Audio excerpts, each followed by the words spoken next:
back. Again, a very exciting day. Looking at banking numbers, is there actually any underlying growth? And also looking at the Ali oil project. Is this the way to go? Is it sustainable? What numbers do you need to be looking out for when you're talking about oil and the impact on the Kenyan economy?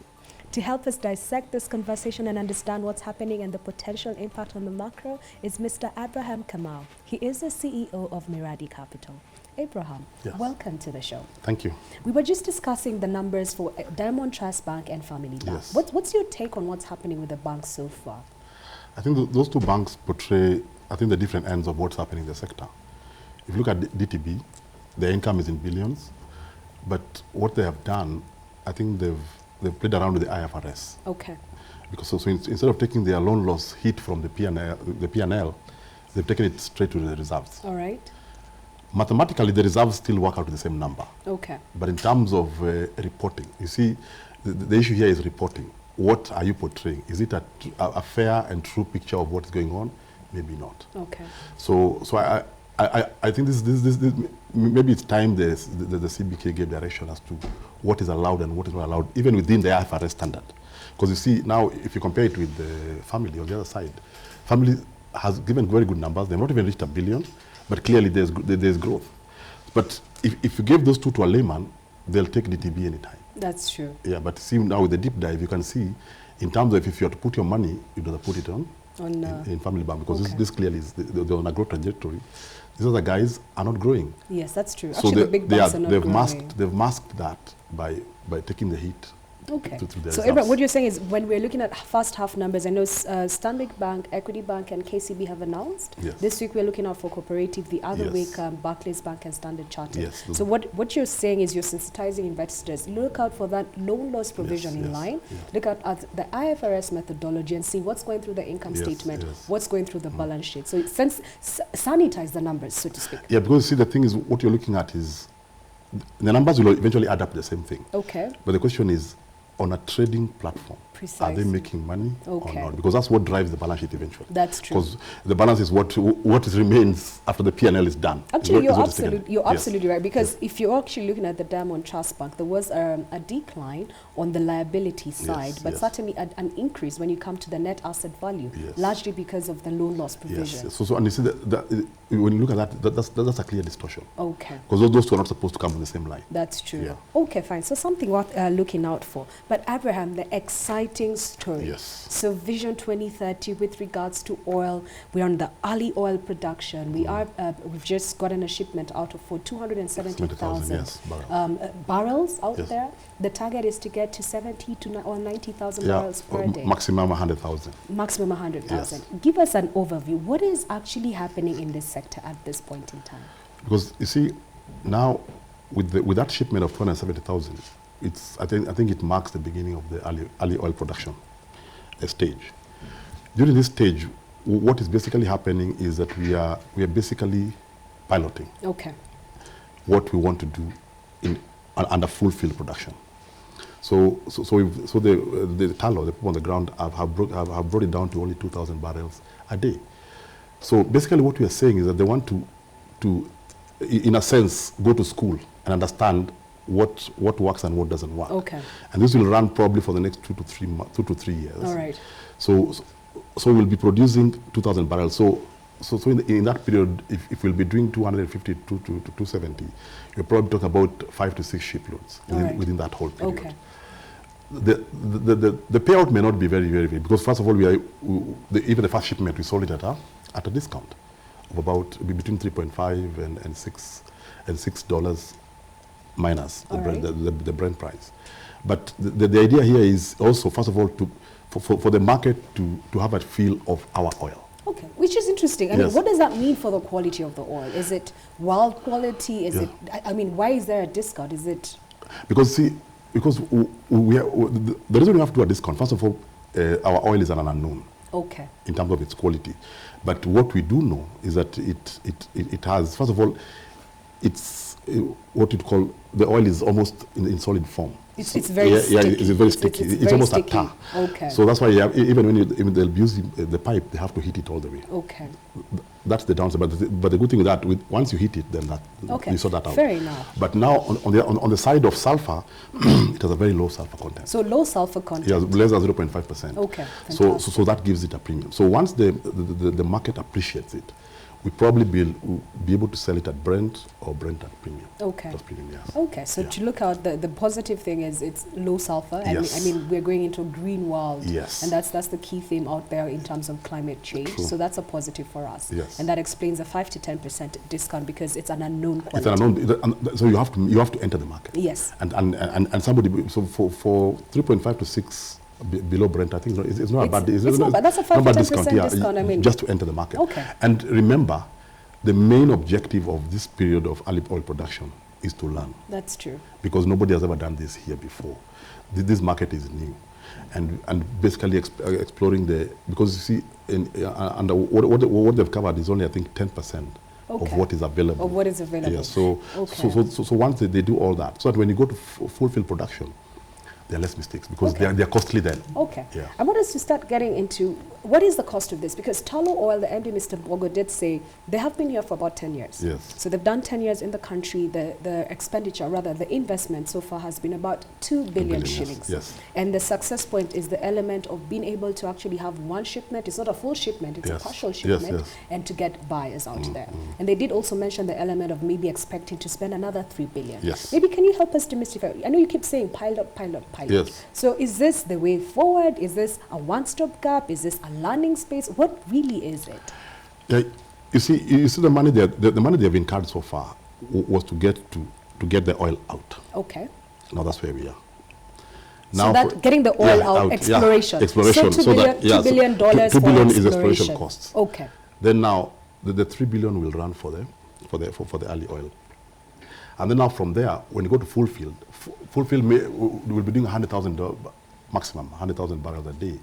Now it will be at commercial production. So for now, so what you're saying is $2 billion exploration cost. Yes. And then what we are getting into is to try and ramp up from the current capacity to the envisaged capacity, which is putting in all the equipment and production facilities. So that's $3 billion. Yes. $3 billion. As we keep testing and just knowing just trying to map where we want to do our full field production. Okay, yes. Fantastic. Just hold on to that thought. So during the morning, what we were able to do is just to get snippets of what the permanent secretary engineer Kamau had to say about different elements. Look out for the first video, which is on funding. It demystifies how much has been put in and how much more needs to be put in. So how are we going to fund this project? From the development cost for the Tallow and our partners, that's mainly equity. Usually, of the upstream, you don't usually go and borrow. You have to pay equity into that. The Kenya government, yes, we said that we want to have the national corporation take a share in what's known as backing rights. So, like I told you, we do not participate in the exploration. But what happens once we find oil, in the contract, we are allowed to pay our development costs up to, I think, 20% on one field and 22.5% on the other. So if it's $1 billion to develop those fields, or $2 billion, 22% is, you can do the mathematics and find out what it is. So that one, of course, we are in the process of discussing with National Treasury. How will it work? Do we need to set up an SPV?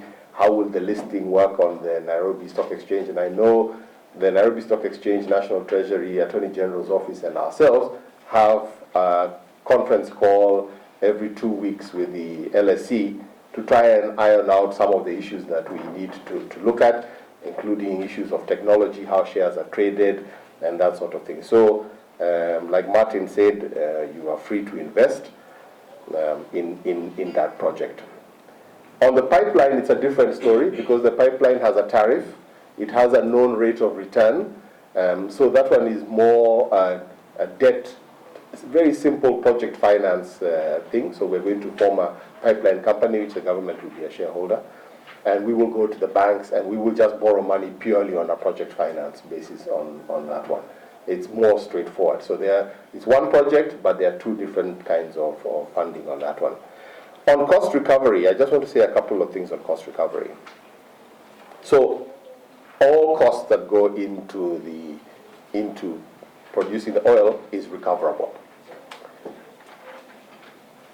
The way the formula works is out of 1 barrel, a certain percent goes to pay back the costs, and a certain percent goes to what is known as profit oil, and that's what comes to the government of Kenya. If we accelerate the cost recovery, we get more of the equity oil quicker. If it takes us longer to recover the costs, then again, it takes us longer to get to the full profit oil that will be there.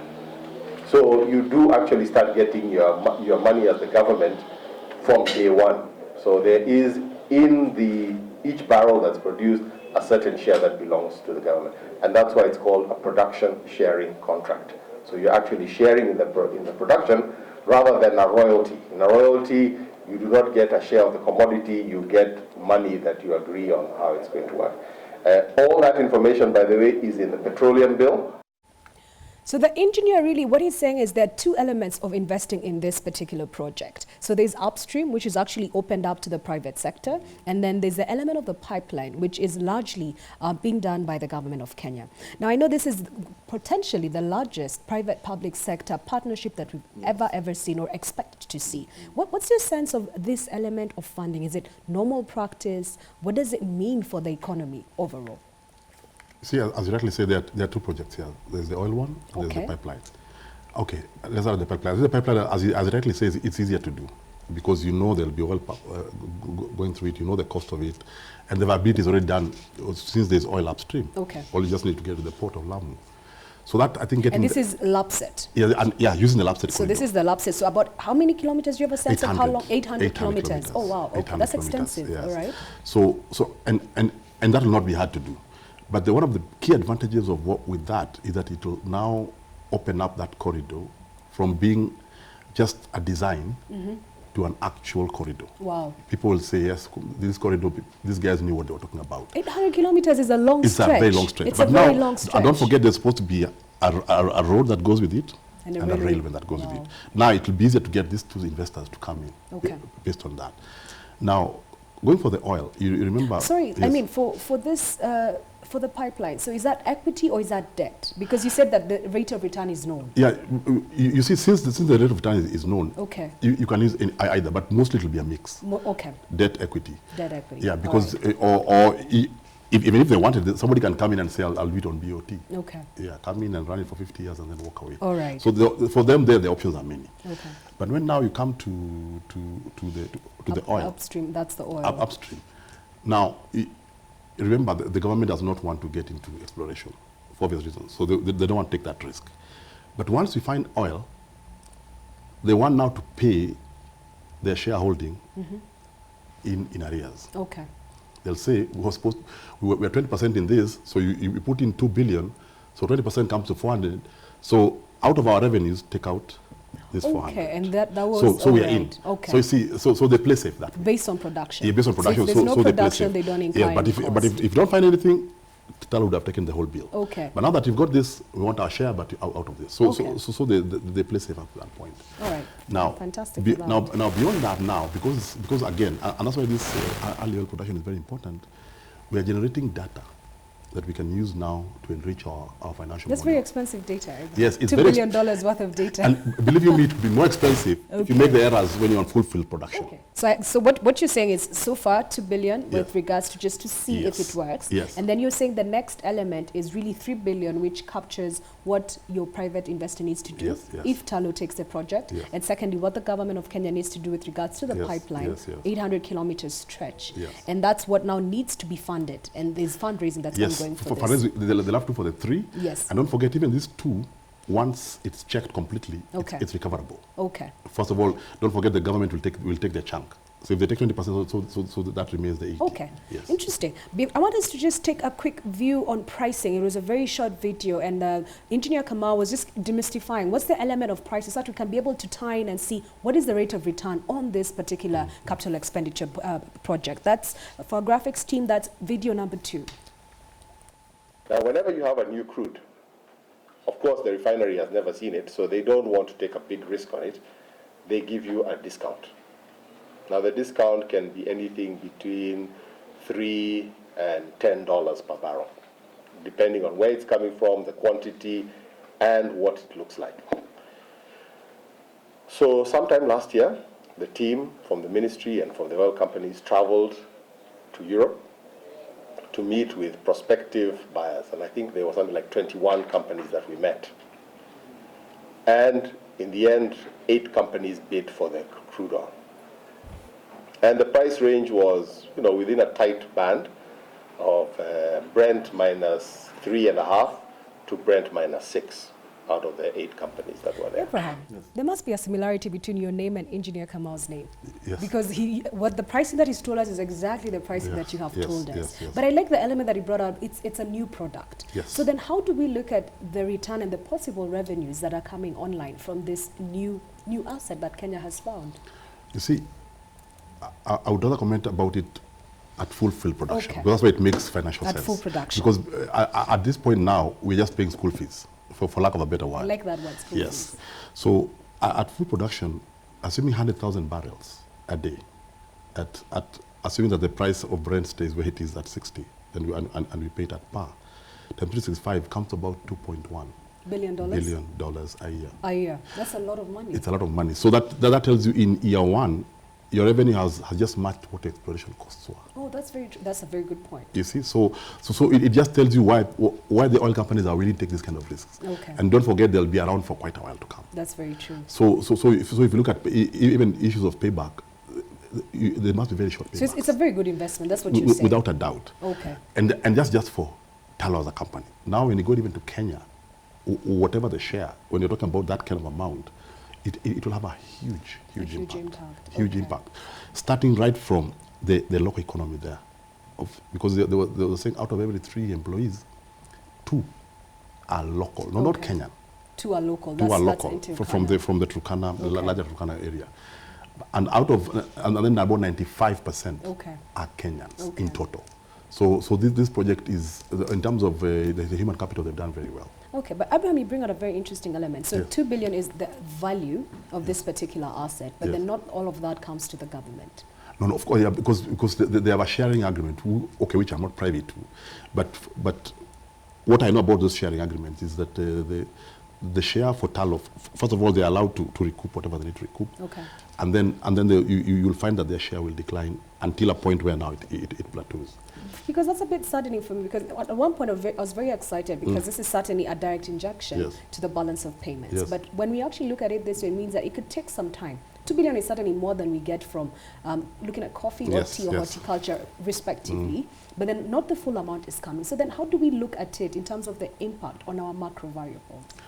You see, I think we should limit ourselves to what we are getting. But also, if you look at the full amount, if you look at the full amount first and foremost, all of it, first of all, is being, the money coming, it comes here. But of course, Tullow being a foreign company, probably the money may not come here. Abraham, let me just hold on to that point. The market has just closed. Look out for the closing bell. We'll be back shortly.